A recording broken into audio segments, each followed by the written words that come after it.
श्री समर्थ नाना टूर्सच्या वतीनं आपणा सर्वांचं गोव्यामध्ये हार्दिक स्वागत.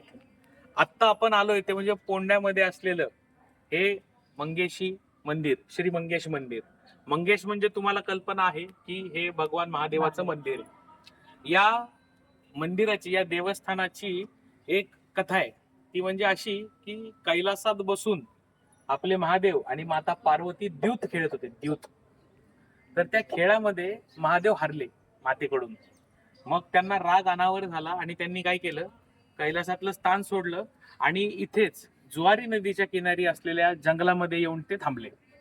मग माता पार्वतीला महादेवाचा विरह सहन होईना म्हणून त्या त्यांना शोधायला आल्या की कुठे सापडतायत माझे नाथ.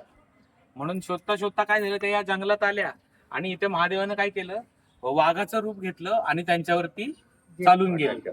मग माता घाबरल्या. माता घाबरल्यावरती मातेनं काय केलं, हे गौरी शंकर, गिरीशंकरा म्हणजे महादेव, कैलासातले देव, मला वाचवा. मग त्यांनी काय केलं, ज्यावेळेस पार्वती माता रडायला लागल्या त्या वाघाला बघून, त्यावेळेस शंकरानं काय केलं, स्वतःचं रूप त्यांच्या समोर आणलं.